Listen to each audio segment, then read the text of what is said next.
Radhe Radhe. Hello everyone, let's begin with a new episode. Nurse की बात सुनकर अमायरा बेहोश हो गई। तंश पहले अमायरा को देखता है और फिर गुस्से में उस नर्स को उसके साथ मौजूद डॉक्टर डरते हुए एक कदम पीछे हो गया। डॉक्टर ने अपनी घबराहट को छुपाते हुए तंश से कहा, मिस्टर जिंदल, वे आपकी बीवी। उसके आगे घबराहट के कारण डॉक्टर के मुंह से एक भी शब्द नहीं निकला, क्योंकि तंश ने उसे ऐसे देख रहा था जैसे अभी जान से मार देगा। तंश ने अमायरा को अच्छे से बेड पर लिटा दिया और फिर डॉक्टर को घूरते अपनी ठंडी आवाज़ में बोला, स्पीक। डॉक्टर को ऐसा लग रहा था जैसे अगर उन्होंने तंश की बात नहीं मानी तो वह आंखों से उसका कत्ल कर देगा। डॉक्टर अपने हाथ में पकड़ी रिपोर्ट को देखते बोले, मिस्टर जिंदल, आपकी वाइफी के साथ जो हादसा कल हुआ था वो बहुत खतरनाक था। याद रखिए ऐसा दोबारा कभी ना हो, क्योंकि वह आपकी बीवी और 3 बच्चों की जान ले सकता है। अभी मिसेस जिंदल की हालत ठीक है, लेकिन आप उनका ध्यान रखिएगा। 1 हफ्ते तक उन्हें सादा खाना ही दीजिएगा और ध्यान रखिए कि वे ज़्यादा उछल कूद ना करें। तंश एक्सप्रेशन भाव से रिपोर्ट को ले लेता है और वह एक एक पेज पलट कर पढ़ रहा था। लगभग 10 मिनट बाद उसकी आंखें डार्क हो गई और वह डॉक्टर को घूरते हुए आवाज़ में बोला, बाकी की रिपोर्ट्स कहाँ हैं? डॉक्टर ने हैरानी से कहा, मिस्टर जिंदल, मेरे पास जितनी रिपोर्ट थी मैंने आपको दे दी। बाकी और किस रिपोर्ट के बारे में मुझे नहीं पता। आपको जो भी पूछना है आप डॉक्टर तनिष्क से पूछ सकते हैं, क्योंकि आपकी बीवी का इलाज उनके ही अंडर हो रहा है। डॉक्टर जल्दी से वहाँ से भाग गए, क्योंकि उन्हें तंश से बहुत डर लग रहा था। तंश गुस्से में लाल पीला हो गया था। तंश ने एक नज़र अमायरा को देखा, फिर उसे ब्लैंकेट से कवर करके वार्ड से बाहर निकल गया। वह सीधा तनिष्क के कैबिन में गया। उसने गुस्से से लात मारकर दरवाज़ा खोला। अंदर तनिष्क अपने जूनियर डॉक्टर को कुछ इंस्ट्रक्शन दे रहा था। सभी चौंकते हुए दरवाजे की तरफ देखते हैं और तनिष्क तंश को देखकर कुछ बोलता है। उससे पहले तंश कैबिन के अंदर आ गया। तनिष्क जूनियर डॉक्टर को बाहर जाने का इशारा करता है। सभी डॉक्टर अजीब नज़रों से तंश और तनिष्क को देख रहे थे, क्योंकि पूरे अस्पताल यह अफवाह थी कि इन सभी भाइयों को आपस में अफेयर चल रहा है। कई बार कई लोगों ने इन सबको अजीब हालत में देखा था। अभी उन जूनियर डॉक्टर के दिमाग में काफ़ी कुछ चल रहा था। यह सब अजीब नज़रों से देखते हुए बाहर निकल गए, पर बाहर जाते ही बातें बनाने लगे। एक ने हैरानी से कहा, देखा, मैंने तो पहले ही कहा था ना, केवल अफवाहें नहीं, सच है। इन भाइयों के बीच कुछ जरूर चल रहा है। दूसरे ने उसके सिर पर मार कर कहा, अगर ऐसा होता ना तो मिस्टर जिंदल की बीवी प्रेग्नेंट कैसे हुई? तीसरे ने मुंह बनाकर कहा, जरूर अपने अफेयर को छुपाने के लिए इन भाइयों ने कुछ किया होगा, इसलिए मिसेस जिंदल प्रेग्नेंट हुई हैं। किसी को क्या पता क्या हुआ होगा। ऐसी ही बातें करते हुए वहाँ लोग चले गए। अपने जूनियर की इन बातों को अनजान तनिष्क से घूरते हुए पूछता है, तुम इस तरह मेरे कैबिन में क्यों आए? आखिर ऐसा भी कौन सी काम पड़ गया? तनिष्क गुस्से से रिपोर्ट को टेबल पर पटकते हुए तनिष्क की तरफ झुककर बोला, मुझे सारी रिपोर्ट चाहिए, राइट नाउ। तनिष्क एक पल के लिए घबरा जाता है, मगर फिर खुद को संभाल कर बोलता, कौन सी रिपोर्ट की बात कर रहे हो? जो भी रिपोर्ट है वह तुम ऑलरेडी पढ़ चुके हो, और कौन सी रिपोर्ट चाहिए? तनिष्क अपनी आंखें बंद करके गहरी सांस लेता है। इस बार वो डोमिनेटिंग आवाज़ में बोला, big brother, don't check my patience, otherwise मुझसे बुरा कोई नहीं होगा। तनिष्क भी झुकने को तैयार नहीं था।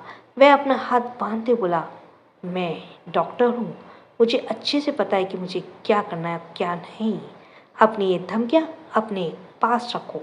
मैंने कह दिया ना, और कोई रिपोर्ट नहीं है तो मतलब नहीं है। सिर्फ एक ही रिपोर्ट है, और वह है अमायरा की प्रेगनेंसी रिपोर्ट। जाकर उसको ध्यान से रखो, वरना क्या पता कहीं उछल कूद रही होगी वो। तनिष्क गुस्से में अचानक ही तनिष्क की गर्दन को पकड़ लेता है और उठाकर उसे टेबल पर पटक देता है। तनिष्क का सिर टेबल पर था और तनिष्क उसकी गर्दन को पकड़कर उसके सिर पर टेबल से सटाते बोला, मैं आखिरी बार बोल रहा हूँ, कहाँ है रिपोर्ट्स? तुम मुझे क्यों नहीं दे रहे हो? आखिर तुम मुझसे क्या छिपाने की कोशिश कर रहे हो? उसकी पकड़ तनिष्क पर उसकी इतनी थी कि तनिष्क खुद को छुड़वा नहीं पा रहा था। वह अपनी पूरी ताकत लगा रहा था, लेकिन तनिष्क की ताकत ज़्यादा थी और रूम का तापमान अचानक गिर गया। तनिष्क गुस्से से बोला, तनिष्क छोड़ो मुझे, ये मेरा हॉस्पिटल है, कोई अखाड़ा नहीं, छोड़ो। पर तनिष्क ने उसे नहीं छोड़ा। तभी कोई अचानक से तंश को तनिष्क से अलग करता है और गुस्से से बोला, ये क्या कर रहे थे तुम दोनों? दोनों को उठाकर सामने देखता है। उस सामने मिलिट्री यूनिफॉर्म में हर्ष खड़ा था। हर्ष दोनों को अपनी कोल्ड नजरों से देखते हुए कुछ बोलता, तभी एक नर्स भागते हुए आई, घबरा कर बोली, सर वह पेशेंट जिद कर रही है नीचे उतरने के लिए, वह किसी की बात नहीं सुन रही। तनिष्क जल्दी से अपने कपड़े सही करते हुए बोला, कौन?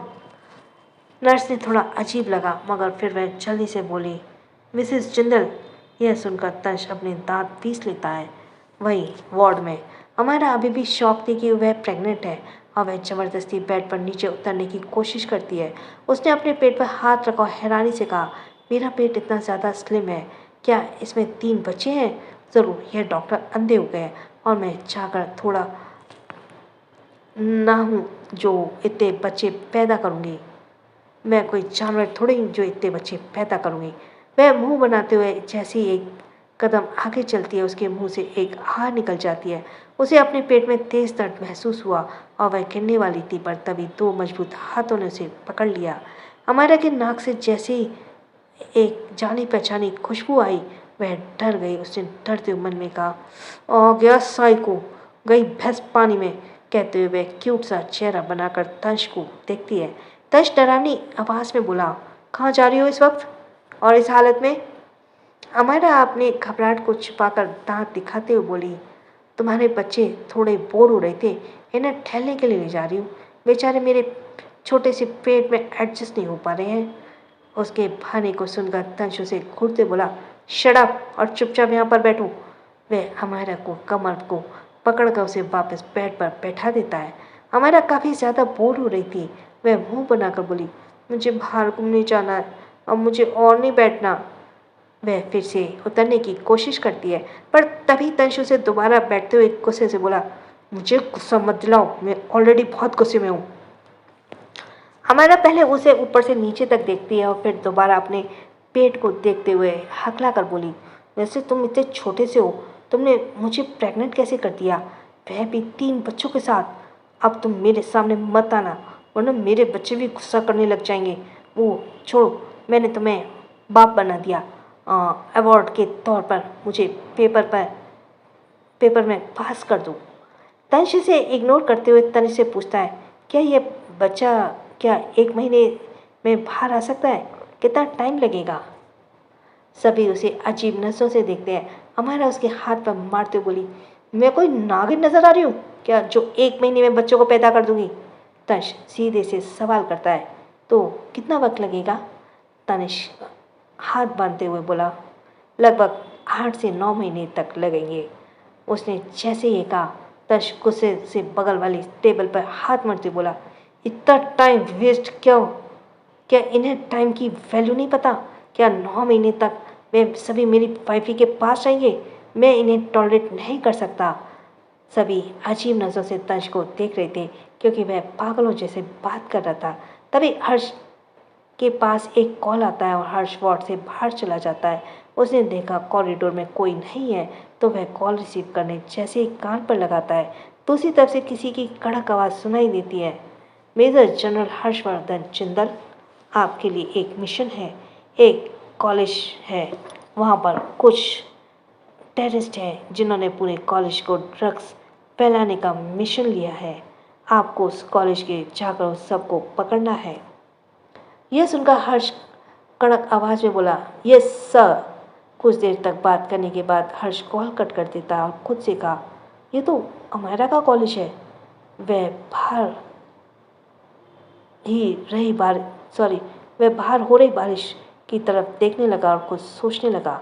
जिंदल हाउस में मिस्टर जिंदल मिसेस जिंदल के पीछे पीछे रूम में आ जाते हैं। मिसेस जिंदल इस वक्त गुस्से में थी।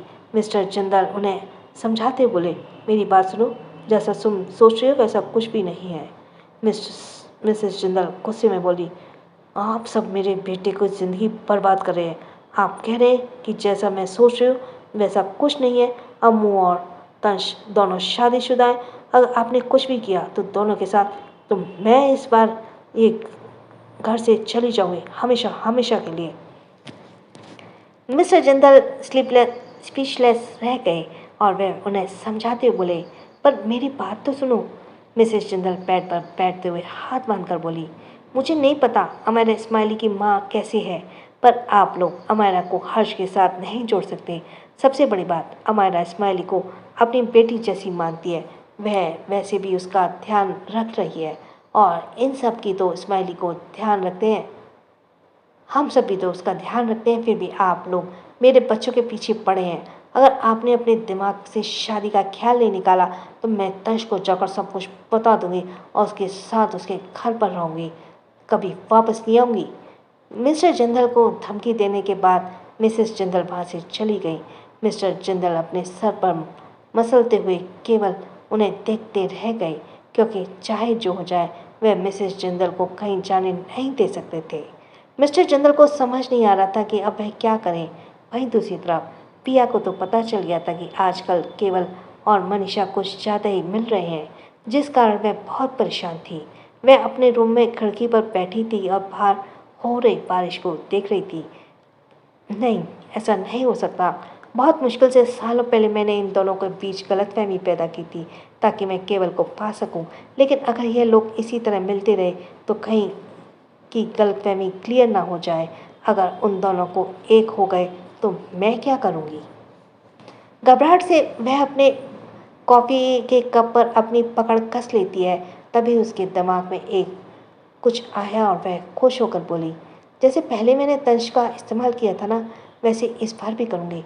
मुझे कुछ ऐसा करना होगा जिससे तंज मनीषा को इतना खिलाफ हो जाए कि उसे कहीं दूर भेज दे। कहकर वह डेविल स्माइल करते हुए कुछ सोचने लगी। उसके दिमाग में बहुत ही खतरनाक प्लान चल रहा था। दूसरी तरफ तंज ने अपने प्राइवेट विला को सभी मेडिकल फैसिलिटीज अवेलेबल करा दी थी।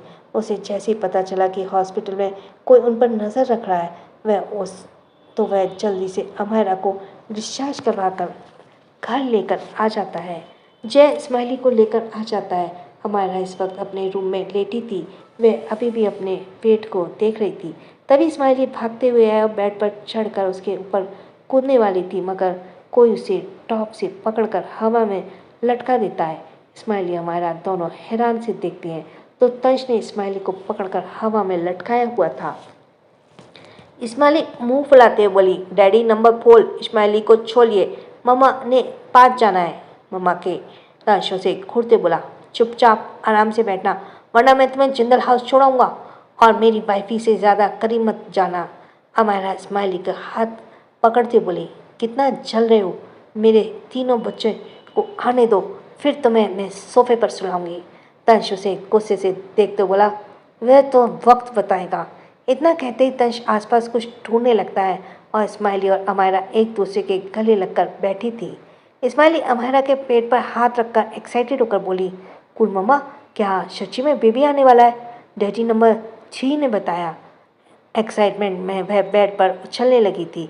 तंश जो कुछ ढूंढ रहा था, उसने देखा स्माइली कैसे अमायरा के बगल में उछल रही है, तो वह उसका टॉप पकड़कर वहीं से बेड के ऊपर दीवार पर लगे हैंगर्स में टांग देता है। स्माइली हवा में लटकी हुई थी और उसने हाथ पैर चलाते हुए चिल्लाई, कुल मम्मा बचाओ। तंश डेविल स्माइल करके बोला, मना किया था ना, अब यहीं पर रहो। अमायरा घबराते हुए बोली, तंश क्या कर रहे हो, उसे नीचे उतारो। तंश उसे इग्नोर करके फिर से अपना सामान ढूंढने लगा। हालांकि स्माइल गिरती तो सीधा सॉफ्ट बेड पर ही गिरती, लेकिन अमायरा को घबराहट हो रही थी क्योंकि स्माइली बच्ची थी। अमायरा उठने की कोशिश करती है पर वह अपने राइट हैंड का ज़्यादा इस्तेमाल नहीं कर पा रही थी। उसे चोट लगी थी और वह इस बार रिक्वेस्ट करते हुए बोली, तंश प्लीज़ उसे नीचे उतारो। स्माइली भी अपने हाथ पर चलते हुए चिल्लाई, हाथ पैर चलाते हुए, बैड डैडी, स्माइली नानू को छप बताएगी, फिर आप चाबुक छे माल खाएंगे। अमायरा लगभग उठ चुकी थी। वह जैसे ही खड़ी होने को कोशिश करती है, तभी तंश गुस्से से उसके सामने अपने सामान को फेंक देता है। स्माइली और अमायरा दोनों ही चौंकते हुए उसे देखने लगे। तो तंश बहुत ही गुस्से में उन्हें देखते हुए बोला, तुम दोनों के अलावा किसी की हिम्मत नहीं है कि मेरे रूम में आ सके। अब बताओ मेरी वॉच कहाँ है? वॉच का नाम सुनते ही अमायरा और स्माइली भागते हुए एक दूसरे को देखते हैं और दोनों डर से तंश को देखते हैं। अमायरा मन में बोली, हे भगवान, वो वॉच तो मुझसे गलती से टूट गई थी और हमने उस वॉच की लाश को ठिकाने लगाने के लिए उसे गार्डन में दफन किया था। स्माइली भी डरते मन में बोली, अगर डैडी नंबर पोल को पता चला तो गुच्छा करेंगे। हमारा स्माइली बार बार एक दूसरे को देख रही थी। तनिष भारी आवाज में बोला, where is my watch, answer me, otherwise अगर मुझे पता चला कि मेरी वॉच के गायब होने में तुम दोनों का हाथ है तो तुम दोनों सोच नहीं सकोगे कि मैं तुम्हारे साथ क्या होगा। रूम का टेम्परेचर गिरने लगा था। दोनों ही लड़कियां घबराते हुए अपनी नज़रें इधर उधर फेर लेती हैं। दूसरी तरफ तंश के मना किया था, उसके बावजूद जय ने मिस्टर और मिसेस जिंदल को बता दिया था कि अमायरा प्रेग्नेंट है। यह जानकर दोनों ही बहुत ज़्यादा शॉक्ड हो गए थे, पर मिसेस जिंदल इतनी खुश हो गई कि वह तंश के प्राइवेट विला के लिए ही निकल गई। वही तनिष्क बहुत ज़्यादा परेशान था। वह अपने केबिन में था। वह सामान को तोड़ते हुए घबरा कर बोला, ऐसी गलती कैसे हो सकती है? सभी रिपोर्ट के साथ गलती से दूसरी रिपोर्ट कैसे मैंने तंश को दे दी?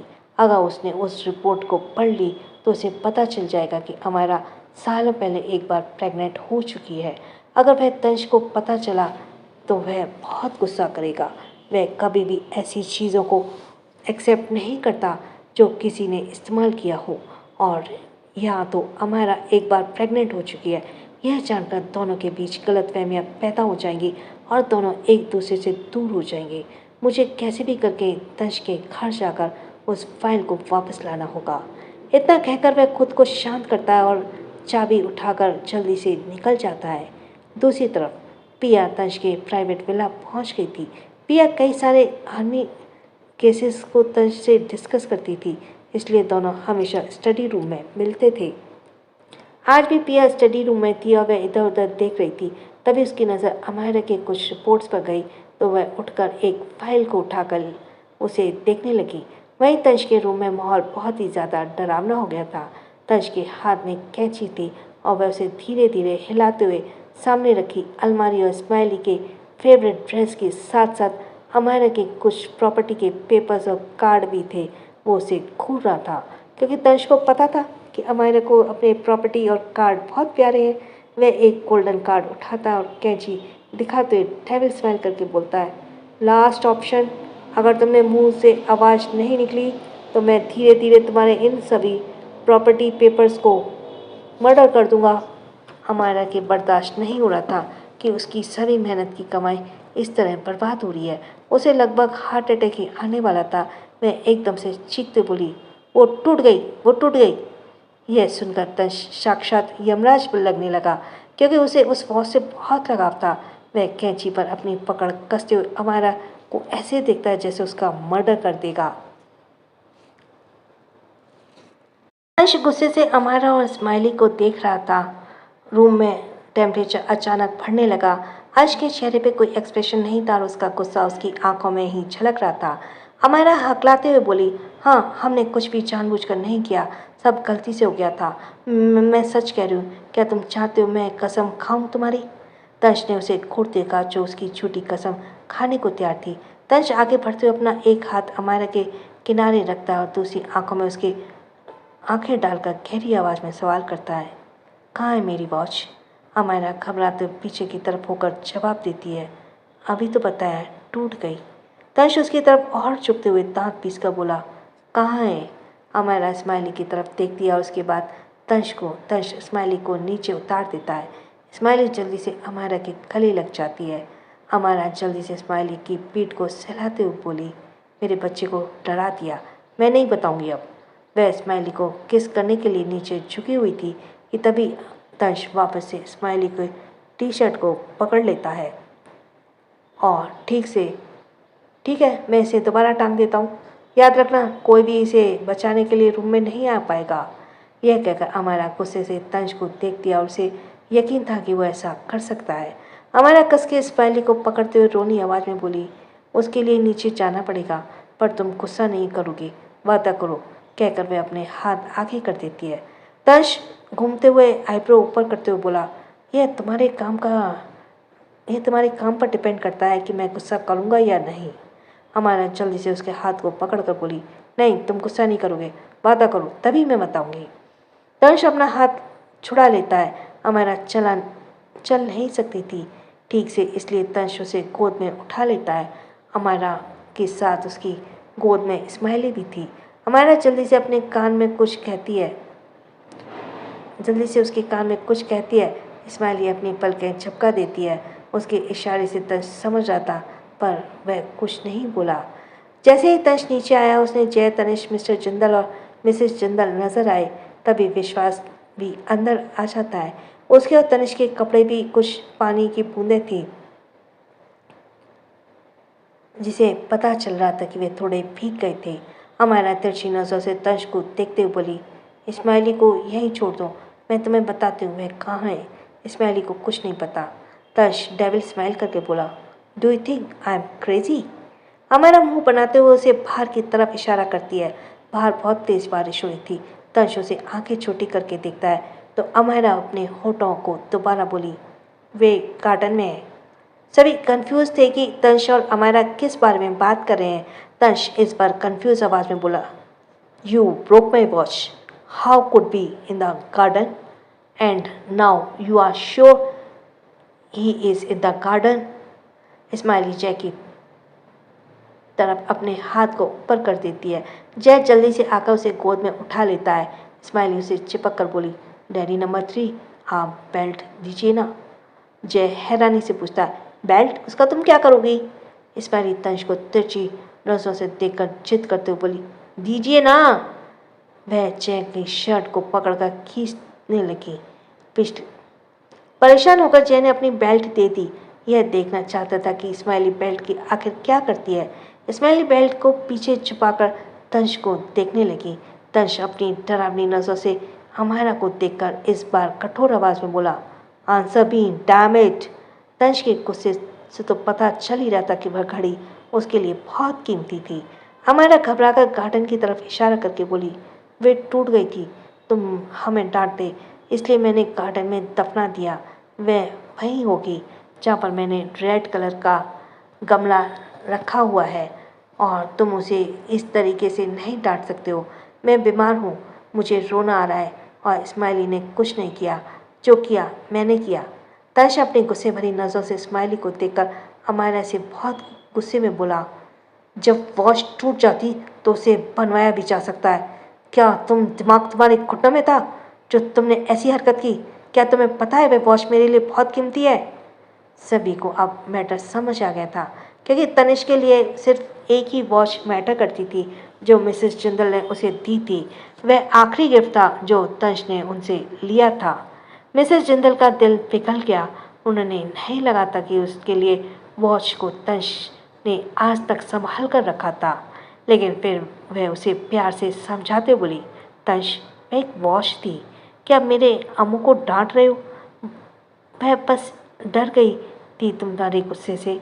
देखो कितना गुस्सा करते हो तुम, बिल्कुल अपने पिता की तरह हो। सिर्फ तुम ही नहीं, तुम्हारे भाई भी पत्थर दिल है। मेरी अम्मू को नीचे उतारो, और अगर अगली बार मैंने तुम्हें उसे डांटते हुए देखा ना, तो मैं इसे लेकर जिंदल हाउस चली जाऊंगी, समझे? या फिर अपने मायके चली जाऊंगी। तुम और तुम्हारे पिता सब यहाँ पर आराम से रहना। पर तंश उसकी बात को इग्नोर कर देता है, और अपने जैसे स्माइली को गुस्से में देखा, स्माइली जल्दी से बेल्ट को मिस्टर जिंदल के हाथ में पकड़ाते हुए बोली, दादू, डैडी नंबर 4 बहुत ही बुले हो गए हैं, उन्हें पिटाई की ज़रूरत है, आप उनकी पिटाई कीजिए। वह जल्दी से मिस्टर जिंदल के पीछे छुप गई। तंश कोल्ड वॉइस में बोला, स्माइली फेस मी। स्माइली नहीं आती, क्योंकि तंश की आवाज़ पूरे घर में गूंज रही थी। वह बहुत ज़्यादा गुस्से में लग रहा था। अमायरा उसका चेहरा अपनी तरफ करके बोली, मैंने कहा ना, यह सब मैंने किया है, वो जो करना है मेरे साथ करो, उसे क्यों डांट रहे हो? वह अभी बच्ची है। तंश घूमते हुए बोला, शट अप। तनिष्क देख रहा था कि सब अपने ही बिजी थे। उसका फ़ायदा उठाकर वह जल्दी से तंश के स्टडी रूम की तरफ चला गया। वह स्टडी रूम में जाकर अपने सभी फाइल्स को चेक करता है, मगर उसे वह रिपोर्ट नहीं मिली जो उसे चाहिए थी। पूरे स्टडी रूम को और अच्छे से चेक करने के बाद तनिष्क परेशान होकर बोला, वह रिपोर्ट आखिर गई कहाँ? अमायरा की सारी रिपोर्ट्स यहाँ पर है, लेकिन वो रिपोर्ट्स लेने आया हूँ वो तो मिल नहीं रही है। उसके माथे से पसीना निकलने लगा। वह एक बार फिर से अमायरा की सभी रिपोर्ट्स को चेक करता है। फिर वह रखे आसपास और भी फाइल्स को चेक करता है। तभी उसके कानों में पैरों की आवाज़ सुनाई दी। अचानक एक लड़की की आवाज़ तनिष्क के कानों में पड़ी। कहीं तुम यह रिपोर्ट तो नहीं ढूंढ रहे हो? तनिष्क के चौंकते हुए सामने देखा तो सामने पिया एक फाइल को लेकर खड़ी थी और अजीब तरीके से मुस्कुरा रही थी। तनिष्क आगे बढ़ा, उसने हाथ से फाइल को लेने के लिए कोशिश करता है, मगर पिया उस फाइल को पीछे करते हुए बोली, तुम इतनी बड़ी सच्चाई तनिष्क से कैसे छुपा सकते हो? तुम उसके भाई हो। तनिष्क एक्सप्रेशनलेस भाव से बोला, वे हमारा फैमिली मैटर है, बेहतर होगा तुम मुझसे दूर रहो और वह फाइल मुझे दो, तुम्हारा इससे कोई मतलब नहीं। पिया चिंता में बोली, पर तनिष्क मेरा दोस्त है, कैसे मैं उसकी चिंता नहीं होगी? उसकी बीवी उसे धोखा दे रही है, यह बात तो मुझे उसे बतानी होगी ना। तनिष्क गुस्से से उसके हाथ को फाइल से छीन लेता है और उसे उंगली दिखाकर बोला, अपना मुंह बंद रखना, अगर यह बात बाहर गई तो मुझसे बुरा कोई नहीं होगा। इतना कहते हुए वहाँ से चला गया। पिया के चेहरे पे पहले तो परेशानी वाले एक्सप्रेशन थे, फिर अचानक वो अजीब तरीके से मुस्कुराई। उसके मन में क्या चल रहा था ये वही जानती थी। फिर उसने अपने फ़ोन को देखा जिसमें उसने उस रिपोर्ट को तस्वीर खींच ली थी। नीचे पहले वो सब शौक रहते हैं कि अमायरा ये सब कैसे कर सकती है, भला एक बच्चे को कौन ज़मीन में दफनाता है। पर फिर मिस्टर जिंदल तनिष्क को घूरते बोले, मुझे लगता है तुम्हें सच में मार की ज़रूरत है। काफ़ी दिनों से तुम्हें डोज नहीं मिला है। इस्माइली तनिष्क की तरफ उंगली करते बोली, दादू, डैडी ने इस्माइली को दीवार पर लटका दिया था। आप इन्हें डोज दीजिए, मम्मी डैडी को दवा लगा देगी। तनिष्क उसकी तरफ बढ़ते हुए बोला, क्या कहा? फिर से कहो, हिम्मत है तो। इस्माइली जल्दी से मिस्टर जिंदल के पीछे छिप जाती है। मिस्टर जिंदल अभी भी इस्माइली को देखते हैं तो कभी अमायरा को। वे परेशान थे कि अब तनिष्क को सच पता चलेगा तब क्या होगा। वही जैक तो फुल मज़ा ले रहा था। फिर वह तनिष्क को भड़काते हुए बोला, छोटे भाई, याद है एक बार गलती से मैंने तुम्हारी घड़ी पर नज़र डाली थी, तब तुमने मेरा 10 करोड़ का नुकसान करवाया था। अब इन दोनों के साथ क्या करोगे? और अपनी बीवी के साथ तुमने उसे सर पर चढ़ा रखा है, यह तुम उसका ही नतीजा अब झेलो। पर मुझे जानना है तुम कैसी सजा दोगे। सभी की बातों को इग्नोर करके बोला, यह मेरा घर है, कोई धर्मशाला नहीं। आप लोग यहाँ क्या करने आए हैं? अब जाकर मिसेस जिंदल को याद आया कि वो खुश होकर बोली, अरे हाँ, मैं फिर से दादी बनने वाली हूँ, मैं बहुत खुश हूँ। इतना कहकर वह अमायरा की नज़र उतार कर बोली, मेरी अम्मू को किसी की नज़र न लगे। मैं इस खुशी में एक पूजा रखूँगी ताकि अम्मू और होने वाले बच्चे दोनों सही सलामत रहें। पर तनिष्क, तुम्हें उसे इतनी जल्दी प्रेग्नेंट नहीं करना चाहिए था। वो अभी बच्ची है, बच्चों को कैसे संभालेगी? तुम बहुत बेशर्म हो गए हो। वो सिर्फ अमायरा को देखती हैं तो फिर अमायरा खुद को यह सोचने को रोक नहीं पाई कि अगर उसने अपनी प्यारी सासू माँ को बता दिया कि वह 3 बच्चों के साथ प्रेग्नेंट है तो उन्हें यही हार्ट अटैक आ जाएगा। तनिष्क गुस्से से जैक को देखता है तो जैक घबराते हुए बोला, मुझे याद आया, मुझे ज़रूरी काम है, और वह भाग जाता है। वरना चुगली करने के जुर्म में तनिष्क फिर से उसका नुकसान करवाता। तनिष्क भी जल्दी से चला जाता है। अब केवल वहाँ पर मिसेस जिंदल और पिया बची थी। पिया कुछ सोचते बोली, तनिष्क, वैसे तो मुझे कोई ज़रूरी बात करनी थी, पर मुझे लगता है मुझे बाद में आना चाहिए, तो मैं चलती हूँ। कहकर वो अजीब तरीके से अमायरा को देखते हुए चली गई। अमायरा को यह बात ज़्यादा अजीब लगा। वह मन में बोली, चुड़ैल कहीं की। तनिष्क कोल्ड वॉइस में बोला, आप लोग यहाँ से जा सकते हैं। विश्वास, मेरी वॉच लेकर आओ गार्डन से। यह अमायरा को लेकर ऊपर जाने लगा, लेकिन तभी मिस्टर जिंदल खैरी आवाज़ में बोले, रुक जाओ। पर तनिष्क नहीं रुकता, वह चला जाता है। यह देखकर उनका खून खौलने लगा। मिसेस जिंदल भूल गई थी कि इस्माइली अमायरा की बेटी है। वो तो नए मेहमान के आने की बहुत खुशी हो रही थी, पर मिस्टर जिंदल थोड़े परेशान थे। तनिष्क अमायरा को रूम में बैठा देता है और वह उसे साइलेंट ट्रीटमेंट दे रहा था। उसने अमायरा के फ़ोन में अपने जेब में रख लिया और वह देखकर अमायरा हैरानी से बोली, मेरा फ़ोन? फिर तंश एक नौकरानी को बुलाता है, उसे कुछ दिन पहले उसने रखा था। वह उसे घूरते बोला, आज के बाद इस विला में हेल्दी खाना ही बनेगा। अगर यह कुछ बनाने को कहती है तो पहले मेरी परमिशन लेनी होगी। वह नौकर डरते हुए बोला, यस सर। फिर वह चला गया। अमायरा गुस्से में तंश को देख रही थी, मगर तंश उसे इग्नोर करते हुए अमायरा के सारे प्रॉपर्टी के पेपर्स और कार्ड को उठाकर अपने लॉकर में रख देता है। यह देखकर अमायरा गुस्से बोली, ये सब मेरा है, मुझे वापस करो। तंश उसे इग्नोर करते हुए विश्वास को रूम में बुलाता है।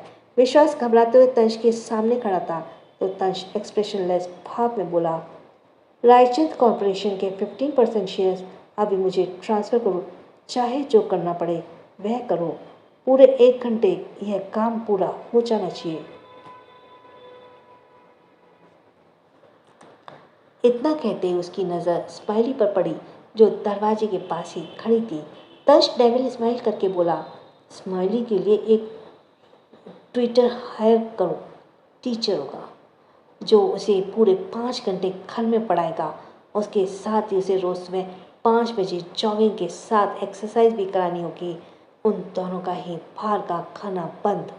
विश्वास ने दया भरी नज़रों से दोनों लड़कियों को देखा और फिर तुरंत वहाँ से चला गया। अमायरा इस बार सच में गुस्सा थी।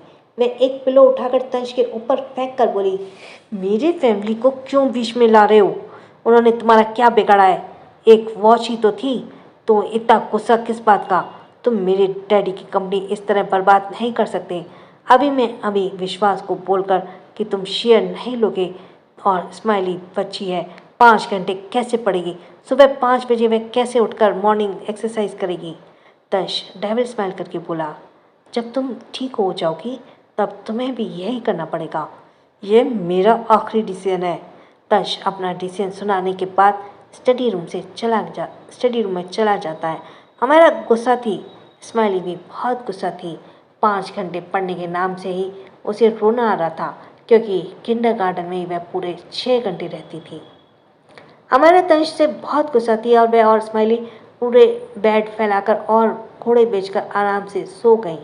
देर रात तक तंश स्टडी रूम से वापस आया। उसके चेहरे पे कोई भाव नहीं था। वह बहुत गुस्से में लग रहा था। उसने कम से कम अपनी मुट्ठी बंद कर ली। तभी उसके कानों में एक आवाज़ पड़ी, प्रेसिडेंट, मैं सच कह रहा हूँ, मैंने मिस्टर रायचंद को किसी से बात करते हुए सुना था कि वे अमायरा और हर्ष की शादी की बात कर रहे हैं। यह आवाज़ तंश के कानों में गूंज रही थी, जिस कारण उसे और गुस्सा आ गया था। वह वॉशरूम में जाता है और थोड़ी देर बाद जब वापस आता है तो उसके हाथों में खून बह रहा था और उसकी आंखों में बहुत लाल थी। वह वहीं सोफे पर बैठकर अपनी आंखें बंद कर लेता है। अगली सुबह, पिछले दिन तंश का पेपर नहीं था, पर वह बात उसने अमायरा को नहीं बताया था। पर आज वह तैयार होकर कॉलेज जा रहा था। अमायरा भी तैयार थी और स्माइली भी। तंश ने तीनों से कोई बात नहीं की। ब्रेकफास्ट करने के बाद अमायरा को हेल्प करते हुए वो उसे कार में बिठाता है। फिर स्माइली को किंडरगार्टन में छोड़कर कॉलेज आ जाता है। कार में अमायरा पूछने की कोशिश करती है कि उसे चोट कैसे लगी, पर तंश कुछ नहीं बोलता। जैसे ही वे कॉलेज पहुंचता है, तंश की और भी गुस्सा हो जाता है, क्योंकि सामने उसे हर्ष दिख गया था, जिसने वाइट शर्ट और ब्लैक पैंट पहनी थी। उसकी आंखों पर चश्मा लगा था। वे एकदम स्ट्रिक्ट टीचर जैसा लग रहा था। तंश ने अमायरा को सपोर्ट किया था, वरना उसे चलने में थोड़ी प्रॉब्लम होती थी। अमायरा एक्साइटेड होकर बोली, हर्ष भाई, कितना ज़्यादा हैंडसम लग रहे हैं, एकदम प्रिंस चार्मिंग जैसे। यह सुनकर तंश का दिल चलने लगा। वह जानलेवा नज़रों से हर्ष को देख रहा था। फिर जोर से अमायरा के हाथ को पकड़ लेता है तो अमायरा दर्द भरी आवाज़ में बोली, ये क्या कर रहे हो तुम? पर तंश कुछ नहीं बोला। उसने अपने अंदर की फीलिंग्स को छिपा लिया और वह हर्ष को पूरी तरह से इग्नोर करते हुए हर्ष को वह थोड़ा अजीब लगा। अमायरा ने उसकी क्लास में छोड़कर तंश प्रिंसिपल की बात करने चला गया, ताकि वह अमायरा के पास किसी की और को भेज सके पेपर लिखने के लिए, क्योंकि अमायरा अपने राइट हैंड का इस्तेमाल नहीं कर सकती थी। प्रिंसिपल ने उसकी बात मान जाते हैं। फिर तंश उसके क्लास में चला जाता है और पेपर स्टार्ट हो चुका था। तभी प्रिंसिपल क्लास में आते हुए अमायरा से बोले, अमायरा तुम नहीं लिख सकती हो, इसलिए हमारे कॉलेज में नए प्रोफेसर तुम्हारी हेल्प करेंगे। इतना कहते हुए बाहर की तरफ इशारा करते हैं तो हर्ष उनकी आंखों पर चश्मा अच्छे से एडजस्ट करते हुए अंदर आया। उसे देखते ही अमायरा की आंखें बड़ी हो गई थी।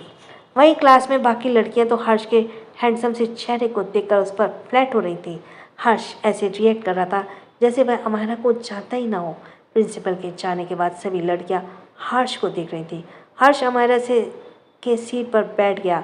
टीचर ने सभी को पेपर की शीट्स दे दी। सभी अपना पेपर मन लगाकर लिख रहे थे। तभी हर्ष अपना पेन उठाकर क्वेश्चन पेपर खोलता है। अमायरा के सभी क्वेश्चन इंफॉर्मेशन फिल करने के बाद उसने क्वेश्चन पेपर की तरफ इशारा करके कोल्ड वॉइस में पूछा, इसमें से पहला कौन सा आंसर लिखना है? अमायरा अपने कंधे ऊपर करते हुए बोली, जो आपको आता है वह पहले लिख दीजिए।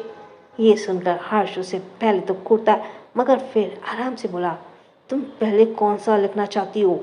अमायरा अच्छे से क्वेश्चन पेपर को देख दिया और फिर हर्ष को हर क्वेश्चन की तरफ इशारा करके बोली, इसमें से आपको कौन कौन सा आता है आप मुझे बताइए, फिर मैं आपको बताती हूँ कौन सा पहले लिखना है। हर्ष को डाउट हो रहा था कि अमायरा को कुछ आता भी है या नहीं।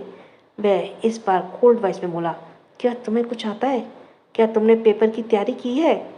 अमायरा हेड डाउन करके सोते हुए बोली, मुझे तो कुछ नहीं आता, अगर आपको आता है तो लिख दीजिए, तब तक मैं एक नींद ले लेती हूँ। वह क्या है ना, मैं प्रेग्नेंट हूँ, 3 बच्चों को संभालना बहुत मुश्किल होता है, मैं सोऊंगी तभी तो वह आराम करेंगे।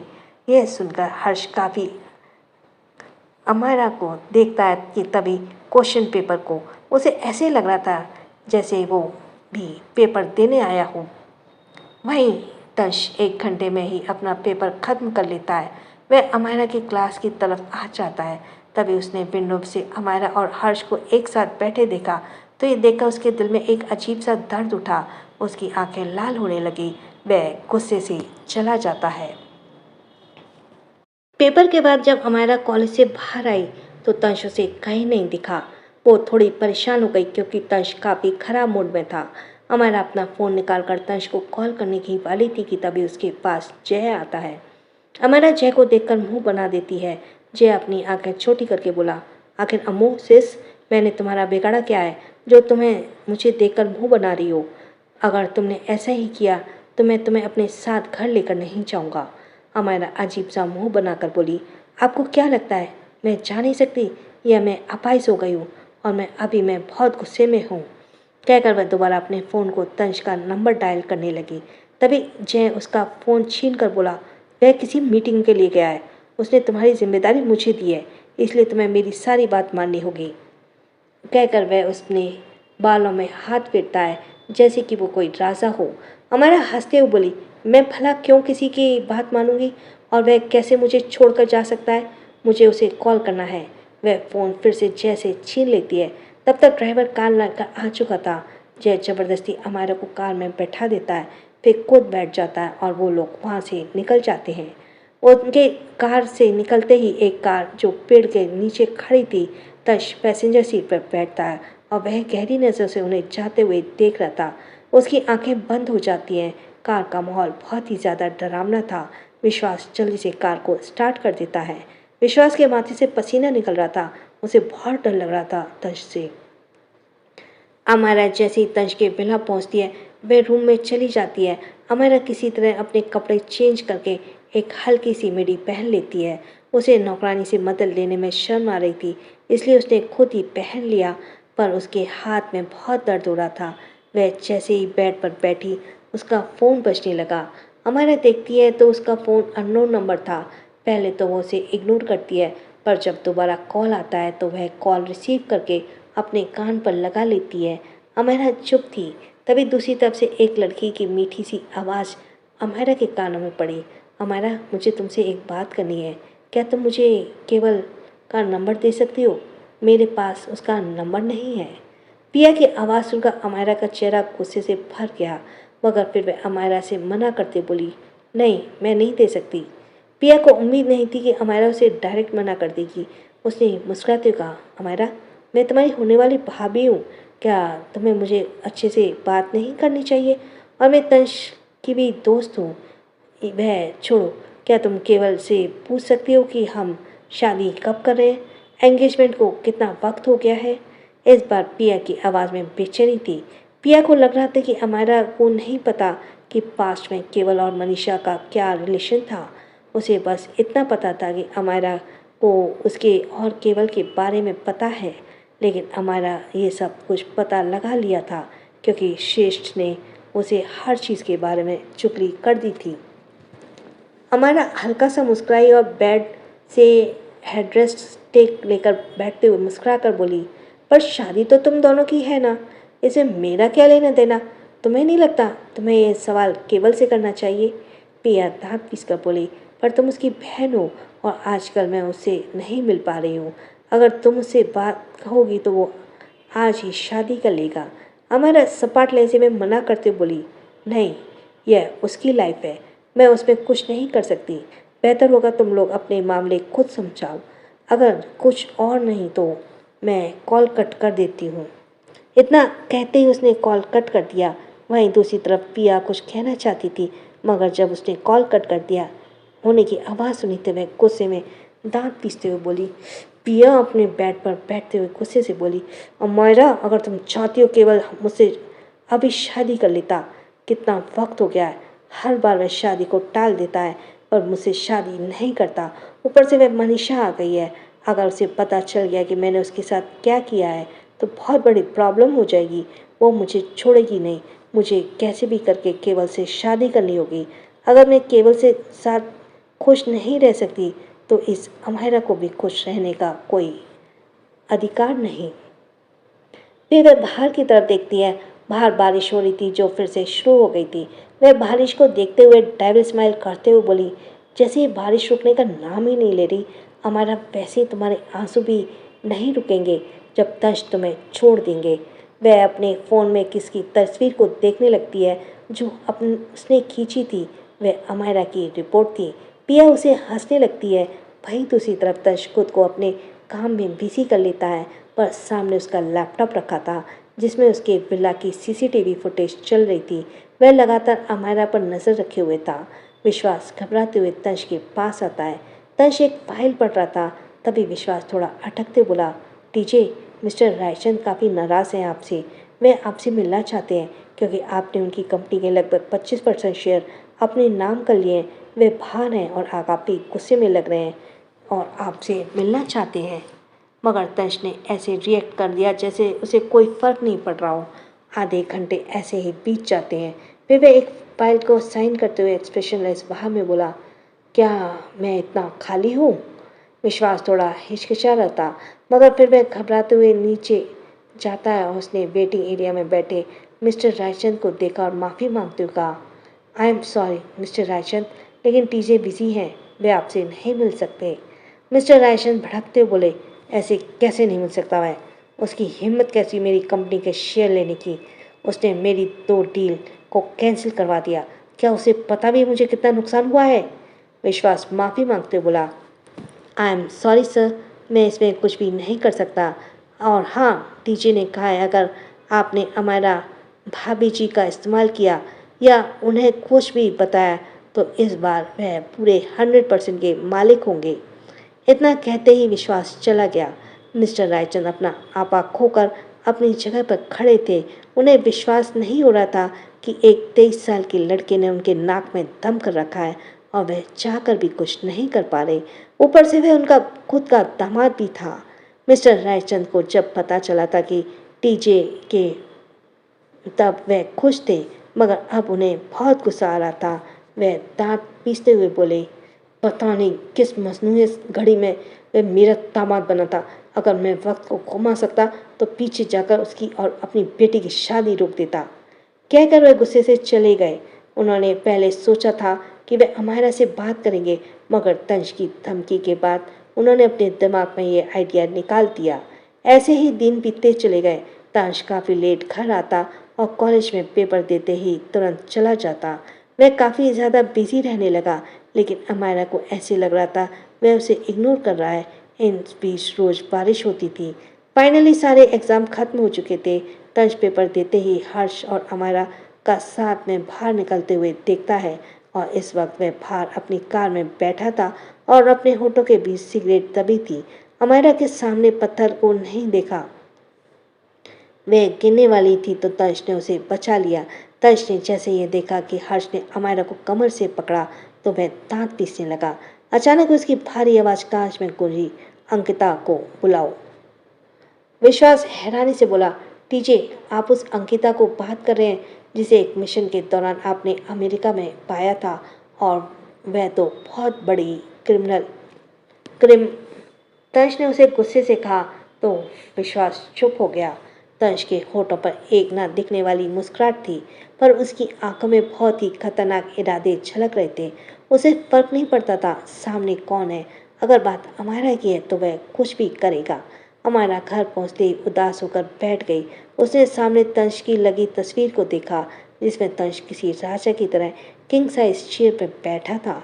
उसके बाल बिखरे हुए थे और उसके होठों पर सिगरेट लगी थी। उसकी शर्ट के 2 बटन खुले थे। वह एकदम क्लिंग क्लिंच क्लिंग लुक दे रहा था किलिंग लुक सॉरी वो एकदम एक किलिंग लुक दे रहा था। अमायरा उसे देखकर मुंह बनाते हुए बोली, तुम कितने गंदे होते जा रहे हो, मुझे इग्नोर कर रहे हो, ना मेरी कॉल उठाते हो, ना मैसेज करते हो और ना मेरे मैसेज को रिप्लाई करते हो। अगर ऐसे ही रहा तो मैं भी तुमसे बात नहीं करूँगी, समझे। इतना कहकर वो मुंह फुलाते हुए टीवी चला देती है। तभी अचानक उसके एक सीरियल देख लिया जिसमें लड़की प्रेग्नेंट हो जाती है और उसका हस्बैंड पहले तो ठीक रहता है पर बाद में वह घर आना बंद कर देता है। अपनी वाइफी के मैसेज और कॉल को भी रिसीव नहीं करता। यह देखकर अमायरा गौर से उसे देखने लगती है क्योंकि वह इमेजिन करने लगी कि खुद को और तंश को।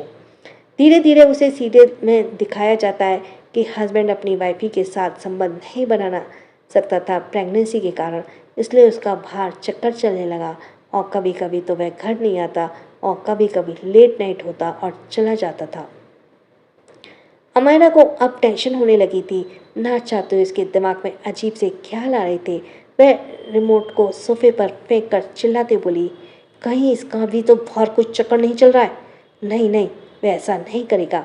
वह तो मैं भी तो प्रेग्नेंट हूँ और जब से प्रेग्नेंट हुई तब से वह सब हो रहा है। अमायरा दोबारा उस सीरियल को फोकस करती है। उसमें दिखाया जाता है कि कुछ दिन बाद कैसे हस्बैंड अपनी गर्लफ्रेंड को लेकर आता है और उसकी वाइफ के मुंह पर डाइवोर्स पेपर फेंकते हुए बोलता है, मुझे तुमसे डाइवोर्स चाहिए, तुम मेरी ज़रूरत पूरी नहीं कर सकते हो, इसलिए अब मैं तुम्हारे साथ नहीं रह सकता। इतने पर ही सीरियल खत्म हो जाता है। अमायरा गुस्से में बोली, इससे अभी खत्म होना था, अरे बता तो देता बाद में क्या होगा। पर नहीं, मेरा हस्बैंड ऐसा नहीं करेगा। तश बहुत अच्छा है, भले वह गुस्से वाला है पर उसने कभी नहीं कहा कि मुझसे प्यार नहीं करता। एक मिनट कहीं किसी चुड़ैल ने उसे फंसा लिया तो आज चाहे जो भी हो मैं उससे बात करके रहूँगी। अमायरा की चोट थोड़ी बहुत सही हो गई थी और वह नीचे हॉल में आ जाती है। ऐसे ही रात के 11 बज जाते हैं पर तंश नहीं आया। अमायरा इस्माइली को सुला दिया था। रात के 1:30 बजे अमायरा को बाहर कार रखने की आवाज़ सुनाई देती है। वह भागते हुए बाहर जाती है। बारिश अभी भी हो रही थी। विश्वास ड्राइविंग सीट से निकलकर बैक सीट पर दरवाज़ा खोलता है। तंश लड़खड़ाते हुए कार से बाहर निकलता है। उसे देखते ही पता चल रहा था कि उसने शराब पी रखी है। उसके चेहरे पे कोई भाव नहीं थे। विश्वास उसे संभालने के लिए आगे बढ़ता है पर तंश हाथ दिखाकर उसे रोक देता है। तंश अपने कोट को कंधे पर टांगे हुए अंदर की तरफ बढ़ता है। तभी उसकी नज़र अमायरा से मिलती है जो उसे ही घूर रही थी। तंश ने देखा अमायरा नंगे पैर है तो वह आगे बढ़कर उसके सामने खड़ा हो गया। तंश एकदम बढ़ता है कि लड़खड़ा जाता है। अमायरा उसे कदम कस के पकड़ लेती है। अमायरा के नाक में जैसे ही वाइन की स्मेल गई वह गुस्से से तंश को देखते हुए पूछती है, तुमने इतना क्यों पिया है। फिर वह गुस्से से विश्वास को देखती है। विश्वास घबराते बोला, भाभी जी हम एक बिजनेस पार्टी में गए थे, वहीं पर टीजे कुछ ज़्यादा ही पी लिए। अमायरा कुछ नहीं बोलती। वह तंश को संभालते हुए विला के अंदर चली जाती है। पर अचानक ही तंश की आंख गहरी हो जाती है। वह एकदम से अमायरा को पकड़कर दीवार से लगा देता है और अभी वो लोग बाहर ही थे इसलिए बारिश में भीग रहे थे। तभी तंश अमायरा को दीवार से सटाते हुए गहरी और नशीली आवाज़ में बोला, वाइफी। हमारा चिढ़ते उसके सीने पे हाथ रखकर उसे खुद से दूर करते बोली, हटो मेरे सामने, मैं शराबी से बात नहीं करती। मगर तंश उससे दूर नहीं होता और वह हमारा के दोनों गालों को पकड़कर उसके अंगूठे से अब उसके होठों को मसलते हुए सरकास्टिक टोन में बोला, बताओ वाइफी, ज़्यादा कौन हैंडसम है, मैं या हर्ष? हमारा चौंक गई। वह सोचने लगी, आखिर ये लड़का कैसा सवाल पूछ रहा है। वो तंश को दूर करने की कोशिश करती है, पर तंश उसकी कमर को हाथ डालकर उसे खुद से चिपका लेता है। उसकी गर्म सांसें और आंखों में इरादे देखकर अमायरा का शरीर कांप रहा था। तंश अमायरा के लिप्स को बाइट करके बेरहमी से बोलता है, आंसर मी, कौन ज़्यादा हैंडसम है? आह! हमारा दर्द से चीख पड़ी। सो इसके साथ ही थैंक्स फॉर लिसनिंग। छोटों को प्यार, बड़ों को सम्मान। राधे राधे।